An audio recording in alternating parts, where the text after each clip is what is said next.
get it. So just so we know a little bit more about you, who here is pretty new in their business? Maybe 1 year? Yeah, okay. So how about like 1 to 3 years? You know, you're sort of getting settled in? Okay, good. So who's been like more than 3? Like in their business for a long time, okay? Now, who's in the idea stage? You came here today to get some information so you could start writing. Okay, this is great. You are in the right place. We'll save you a bunch of times. You can learn from a bunch of my face palms. So I'm going to be very honest with you about that. Excellent. And one other question. Who is targeting maybe visitors or professional businessmen who are coming to Chicago? Anybody in a business like that? Talk to Tim O'Malley afterwards. That's his specialty, okay? So you are here. Thank you. Hope you've had a wonderful day so far. I'm going to introduce my fabulous panelists. Directly here to my left is Victoria Cook. She is an author, speaker, and marketing coach with the Center for Guilt-Free Success. I often say that I've been guilted by the guilt-free coach. She teaches women business owners how to attract great clients that pay, stay, and refer. Pretty much your dream client. Victoria provides coaching classes and community for business owners and is the co-author of the soon-to-be-released book, Plans to Prosper, Strategies, Systems, and Tools for Small Business Marketing Success. And I should have practiced my tongue twisters before that. All right. We're also pleased to be joined by Tim O'Malley. Tim is the 20-year veteran of the media industry. He has focused his entrepreneurial career primarily on online marketing and publishing. Tim is the founder and president of Social Media Beast, Chicago-based social media. There's a reason I did that. He'll talk to you about that later. A Chicago-based social media marketing and content creation agency that specializes in small to mid-sized businesses, you guys. He also started Concierge Preferred, a Chicago-based visitor marketing company that he founded with his partner, Mike Magnuson. Before founding Concierge Preferred in 2002, Tim was the senior vice president at TravelClick, an online travel marketing company, where he created a new division of the company to build digital marketing network for travel. And he's also had an award-winning career in sales and marketing for, companies you might have heard of, like the Tribune Company, Times, Mirror, and Wear Magazine. I am your hostess, moderator, Catherine Morgan. My company is Point A to Point B Transitions. I work with solo and very small consultants, helping them pitch to large companies, mid-sized companies, or small companies. And I'm very pleased to be here today. Oh, thank you, marketing coach. And I have a book as well called Relaunch You, Discovering Your Point B and Embracing Possibility.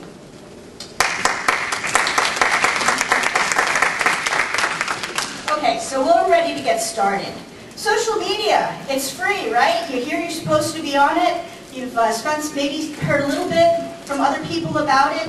But here's the thing about social media. It's free, but not always and not really. And your time is really valuable, and you want to spend your time on the things that are going to generate money, right? So we're going to position this where it is not a waste of time. It is going to be helpful for your business. Okay. Awesome. So we're going to start with Tim. Tim, what would you tell our listeners about social media, and how do you recommend the small business owners leverage it? Okay, a few things. So first thing that you need to do is define the goal. What are you trying to accomplish? You could go a million ways in social media and you could waste a lot of time. So start there. Then once you decide what you're trying to accomplish, think about what channels will be most appropriate to help you accomplish your goals. So, if it's Facebook, if it's LinkedIn, if it's Twitter, there's a million from there for the big ones. But decide which ones make the most sense for your business, and then also what you can afford. We're in different stages of our business. We have different types of business, different marketing budgets. You need to make a decision that is aligned with the reality of your business as well. And then understand the best practices of those channels. So is it, if it's a highly visual, Instagram or Pinterest, and you don't have great visuals, well then don't make the decision to do Instagram or Pinterest unless you got the money to go out and get great images. So you have to be real pragmatic when you're making that decision and think long term. So once you make a decision based upon the best practices, okay, I can go in this direction. Now it's about the content. I know what channels I'm doing. I got to come up with a content strategy. So what types of content do my customers or prospective customers want to read about? In terms of my own product portfolio, what are the ones that my customers or prospective customers resonate with? What are those things? And so write all that down, and then think about broader, in your industry. What's the information that you can bring value to people who follow you by thinking of it, even though it's someone else's content. Maybe it's something you just share, maybe it's something else you put a spin on that is uniquely your business.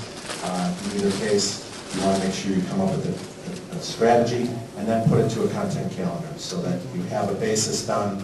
You have a content calendar for the month, I would suggest, and then any other moment stuff that's fun, that's unique, that's timely, you can always put on top of it, but then you have a baseline of content that is on par with your business.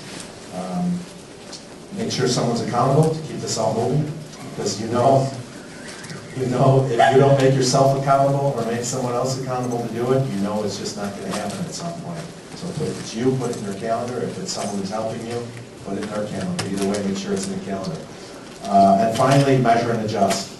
So look back. If you're using Facebook, for example, you can go use their insights. Most of the social channels have some sort of information you can read to make some decisions on what your customers and prospective customers like.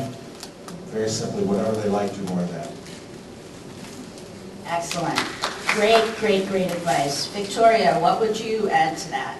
Yeah, I fully agree with what Tim said. Those are great best practices and how-tos. And I would add to that really small business owners need to be using social media as a way to connect with their clients, a relationship building tool. So what that means to you is to pick a couple of platforms that are important to your community, to your market, to your customers, and show up there. Really interact with people, ask questions, look for feedback, give great information and content like Tim was talking about. I recommend you know what are the top 5 problems of your clients and be sure that the content and information you're sharing and communicating about really speaks to those top 5 problems.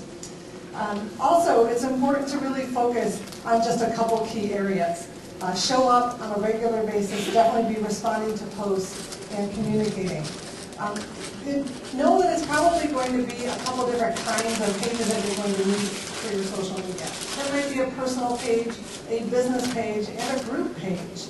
A business page is great because you can share information, you can put information out there and people can comment, but a group page is great for getting more interaction, getting people talking to one another, and then they're also going to be sharing a little bit more about what's going on for them and probably helping each other.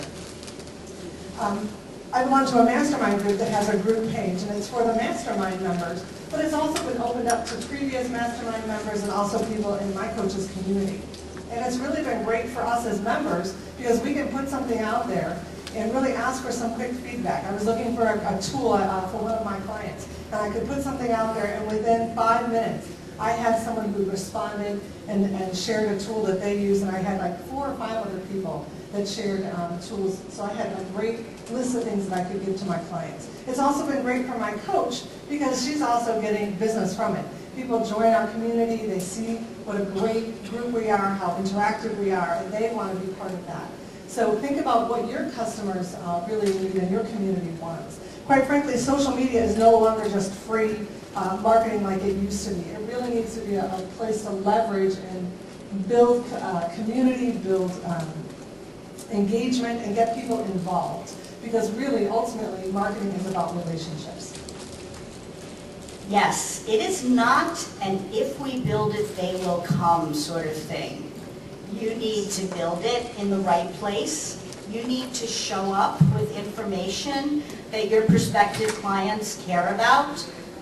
In a perfect world, you do get them interacting with each other so that you build a community around your product, your service, your company, whatever you're doing in the marketplace.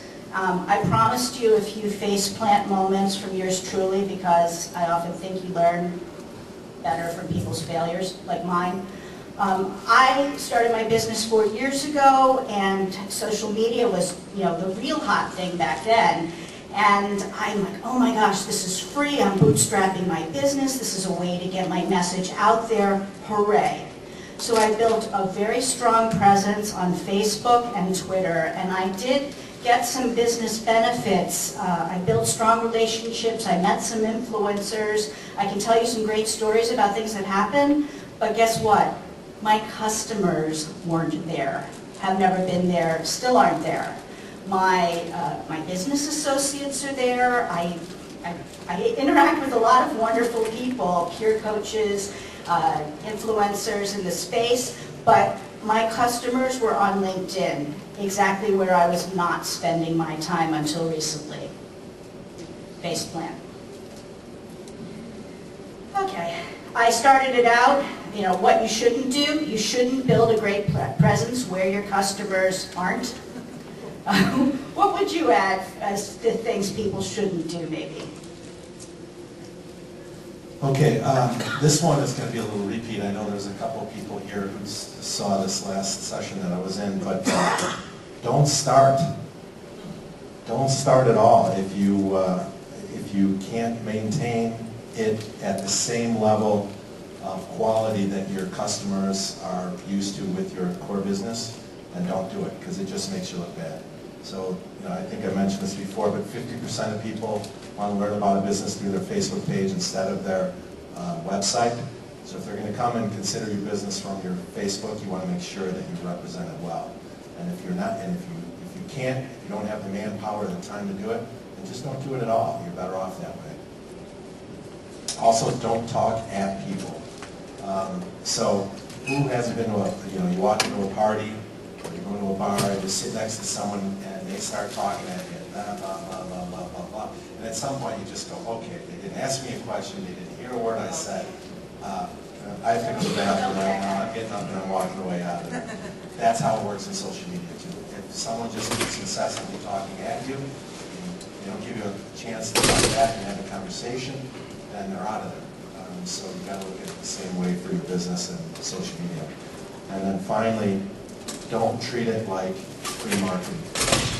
So I asked this question in the last session, so I'm not going to ask this again. But my question was, okay, who in the room has done advertising before for their business? And the majority of people raised their hand. And I said, okay, of all you people who've done that, who's let their intern run their advertising? And not one person said, yeah, I did.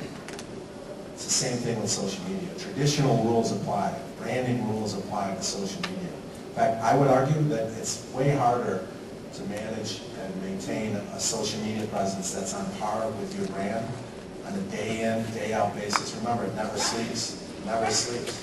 24/7 versus running an ad, putting an ad campaign on radio or TV or whatever it might be. That's a one-time sort of shot. So don't treat it like free marketing. That's my 3 insights. Victoria, what do you add to that?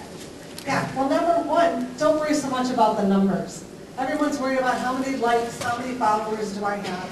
I know of businesses that have 6,000 likes on Facebook, but it has not translated into business and money in their pocket. So it's much more important to have a small number of followers or likes that are more engaged, that really are looking for what it is you have to offer and seeking the solutions that you can solve with the products that you offer to solve their problems. So don't worry so much about the numbers. Plus we know, Facebook, and then they're turning down the volume. So trying to get your information in front of people, even if 6,000 people like your page, chances are they're not all going to see your information anyway. 54 people saw your post. Right, and that's a good day. Don't ignore your own content. In other words, don't pretend you're not your own fan. If you put something on your business page, whether it's LinkedIn or Facebook, go and like it from your personal page. Comment on it, share it. You're going to be able to reach a broader audience. When you're making comments, Use the, whether it's Twitter or Facebook, use the tagging feature to draw other clients, prospects, people in your community into the conversation. Don't overuse that, but it's a great way, again, to draw more engagement. So don't pretend you're not your own fan. Well, in Facebook, I know where the tag is, I don't understand what you're saying. so if I write something on, like, I've done a couple of things, we've been promoting this event today, Catherine and I, on Facebook. So on my business page, I put something on Facebook promoting it, and then I went to my page as me personally, and wrote a comment. Well, first I did, I shared it, but she was asking about the tagging. So I would write a comment saying, use the @ in Catherine Morgan, because we're friends on Facebook, so I can tag her in my comment. Sure am excited to be presenting with you. And so I was going to show up in her feed. She can then like it. Not the other kind of tagging. That where you click on it. Oh, right. Oh, no, we didn't mean geolocation tag, we meant Right, in the personal comments. tag. But you know what, if you've got an image that you're posting, absolutely, you can do that as well. But that's another great way of drawing engagement. I've done that as well, where I've had a picture of something, and maybe there's an event coming up, and I'll tag my clients. Excited about this event, really hoping to see a lot of ladies come out, and I'll tag in the photo. I will tag some clients. But again, you don't want to overuse that. Yeah. And then lastly, don't avoid controversy. If someone says something negative or they disagreed with what you have to say, don't avoid that. Don't ignore that. How you handle that is going to speak volumes about you. So you want to do it very transparently. I have a client who works with businesses on their reputation. And this one particular client that she gained was a restaurant in a very touristy area. And this particular restaurant was family owned. And so when somebody said something negative or didn't say something as nice about their business, they took it to heart. Sure, it's their business, it's their family. And so they weren't able to respond without being defensive. So they just stopped. They stopped looking at it, they just ignored it completely. Well, what happened was there was a large group of executives that were there for a conference in their town and were booked to go to this family-owned restaurant. And the executives got online and looked at their Yelp reviews and found they were a 2-star restaurant. And they said, why are we going to a 2-star restaurant? So they canceled the reservation and they went somewhere completely else. So now this restaurant lost out on a bunch of business, I'm sure a great bar tab, because they had ignored publicity. Yeah, they had ignored their social media presence. So don't be afraid of controversy, and how you handle that really will speak volumes about it. Be very transparent. Yeah. That certainly can be a strategy. Putting something out that's controversial or contrarian can be a way of starting conversation. Or snarky. Or snarky, yeah. I get a lot of benefit from my snarkiness sometimes. Sarcasm. You see a lot of sarcasm in hashtagging these days. But carefully, because it can backfire. It has to be clever as opposed to mean. I would like to follow up on some things that they said. My friend Carol Roth did a couple sessions. Probably you sat in on some of Carol's sessions. I also worked for Carol as a disclosure. I managed her blog, Business Unplugged, for her and have for 3 years. She has a term called return on ego, ROE, as opposed to ROI, return on investment. Be very careful of that in social media. It's so tempting to get thousands of Twitter followers or the X number of Facebook likes, and maybe you even pay Facebook to show it to more people so you get more likes, because that feels good. But then Victoria would say, but how much of that converted to clients? I mean, what benefits are you actually getting from it? And I'm like, none. But it was really great. A lot of people saw it. Everybody said I was a great writer. No, you have to think about it in terms of what does it translate for your business. So I urge you to always use the ROE filter. Is this something for my ego that's going to make me feel good, or is it something that's going to potentially help my business? The other thing I'd like to say is from my dear friend and former client, Phil Gerbishak. He always says in his presentations, so if you suck, social media will help you suck faster. It will not make up for deficiencies in your products and services. It's like a big old megaphone. When you have a customer service disaster, I wish I could have you up here, Ramon. You have the best stories about this. And you can turn it around as a big plus. There's a million ways you can do it, but if you have a disaster, face your disaster, or risk what Victoria described. So let's move on. Oftentimes you meet a prospect, maybe here you met some people who might be prospects, but they're not ready to buy right this second. You need a keep in touch strategy. How do you keep them interested? How do you stay top of mind? People get a gazillion emails and this, that, and the other thing. How do you stay, without being annoying, in their radar so that they come to you when they're actually ready to spend money?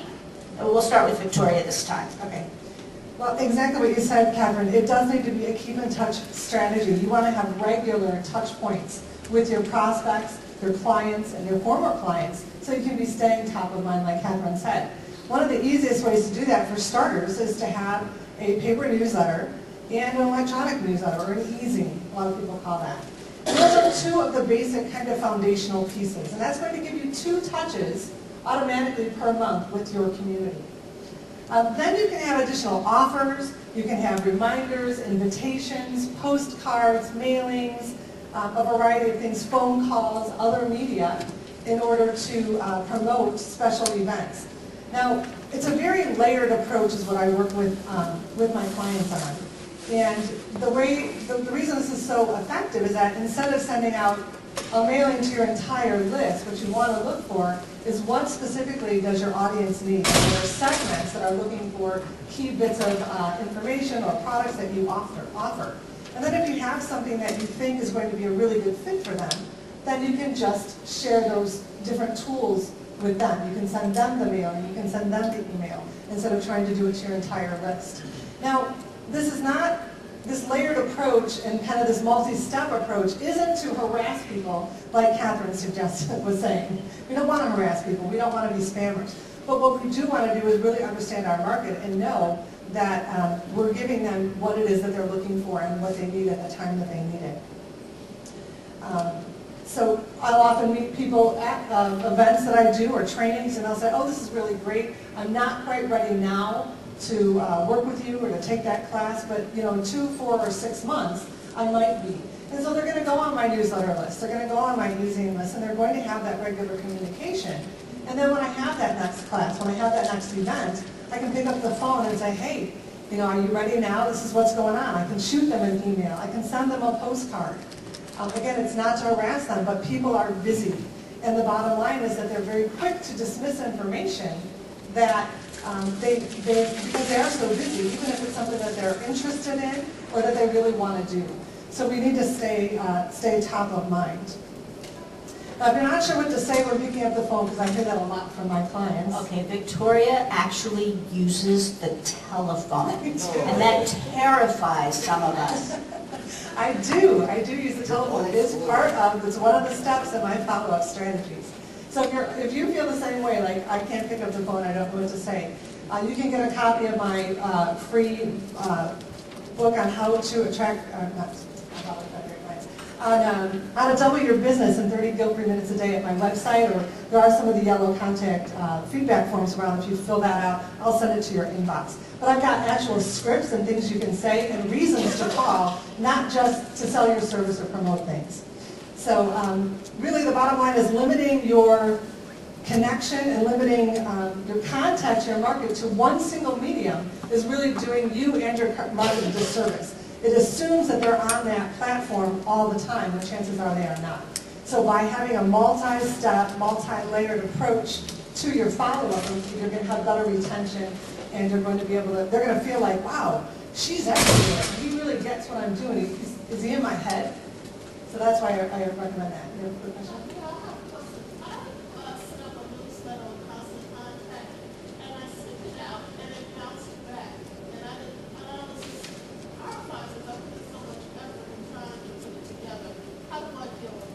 Okay, so the question is, she did an e-zine and she's gotten some bounce backs. That does happen. And usually what that means is that some of the addresses that you have are either not accepting mail from your tool, from Constant Contact, or it's a bad email address, or maybe their email box is full. If you've got that phone number of that person, you can call them up and say, hey, you mentioned you wanted to get my information, and I tried to send that to you, and it's bounced back. Do I have the right, address? Have I maybe made an error in typing it in? And just follow up with them that way. Constant Contact has a booth there too, you might ask them. Yeah, I did talk Oh, to you her, did? but they didn't give me that kind of solution she just gave. Now, isn't that crazy? She's awesome. Several strategies. Tim, Yes. keeping in touch. Yes, keeping in touch.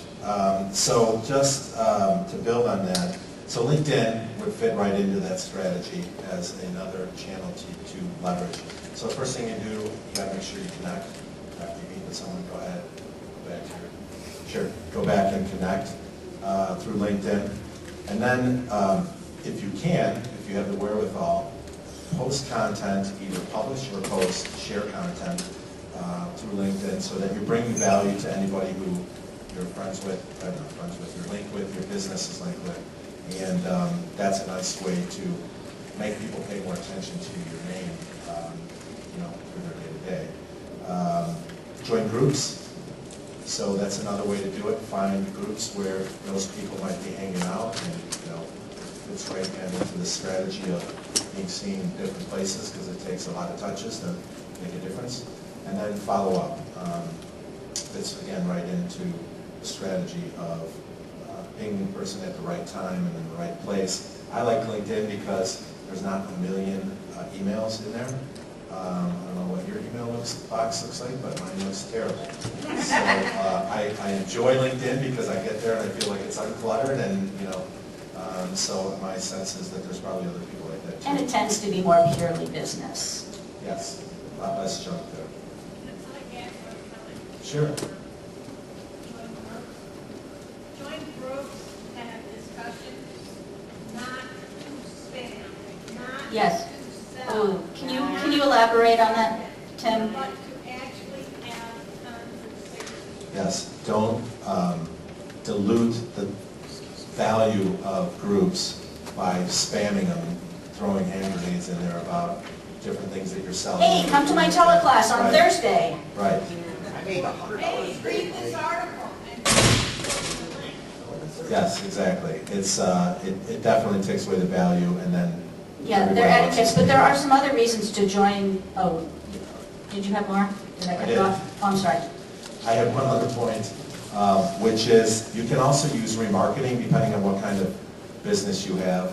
So a cool thing, I just actually mentioned this in the last panel, but if you have a good-sized database, email database, you can upload it into Facebook, target them with ads, and you don't pay for them obviously unless people click on them. So that's a nice thing. You can do it whatever budget you want. So that's another way to do it. And also remarketing through Facebook, you can put a pixel on your website, and then anybody who comes to your website and is also on Facebook, you can get messages to them that way as well. So that's another, depending on the type of business you have, another way to keep the presence of your company in front of the prospect. Could you explain that again? I didn't follow. Sure. A pixel? So the both ways, or did you hear both, or the I second? think I explained both this. Okay, so- The remarketing. So the concept of remarketing, have you ever gone to a website to buy a pair of shoes, and then you go out and you're searching the web, and all of a sudden you start seeing ads from that shoe company all the time? Yeah. How does that work? That's remarketing. Retargeting, same thing, yeah. So basically, as it relates to social, you take a pixel from Facebook. If you have a website, you already did it, you know how to do this. It's a simple piece of code. You put in the website, and when someone comes and visits your website, they're considering your goods, whatever it might be, your services. Basically, electronically, Facebook and your website will talk to each other, and Facebook will say, hey, that person is on Facebook. Let me grab them, and we'll build a database of those people. And so now, you have all these people that have visited your website, and you can keep giving them reminder emails or whatever stage you might be in, whatever business. It's different for everybody, obviously. But it's very valuable. It's 30 days after it'll follow. It's a real good opportunity, and the budget is flexible, obviously. You only pay for being employed. So I think it's really strong for that, for follow-up. And then the other thing you can do is upload a database, an email database directly into Facebook, and then you can do the same thing and target those people with ads as well. Even if they're, in both cases, even if they're not your friends. Yeah, this is business. This is a business page I'm talking about, yeah. In the previous session, you mentioned something I forget what it's called, it's still Facebook, where it's kind of like modeling. Oh, look-alike, yeah. So, can you explain that a little bit? Sure. So if you took those 2 steps, or one of those 2 steps, now Facebook knows what your audience looks like. You can have them make what's called a lookalike audience. So they'll look at demographic, psychographic, geographic interest from your audience, and then they'll make a mirror image of it. They'll take the top 1% of that, and then you'll have that audience that you can target as well for prospective clients. So the idea, obviously, birds of a feather flock together. Facebook's leveraging that to give an opportunity to broaden your reach. Can you start with the lookalike and not have to give the links from the people that went to your website or your email account, but go in and say, I'm looking for housewives that don't work? Well, you can start there, but has nothing to do with lookalike. That would be just a simple targeting mechanism on Facebook. Yeah. You That'll can work. slice and dice the data on both LinkedIn and Facebook. So to this, if you're looking for this, you can get it down to that. I do targeting stuff where I'm only targeting specific companies at certain title levels in certain cities. The Facebook Pixel thing, is there something similar to that on other sites? Like Yes. Pinterest or- On Twitter, you can upload, I don't think you can do that on Twitter, but you can upload the database to target that way. So it's, Facebook is typically the leader in a lot of these marketing opportunities. Surprise, surprise. I see that, Twitter just started into it within the last, I'd say, 6 months. We're going to see more and more of that, so buckle your seatbelt. Oh, regarding Twitter, guys, search.twitter.com is one of the greatest market research things where you can insert yourself in conversations.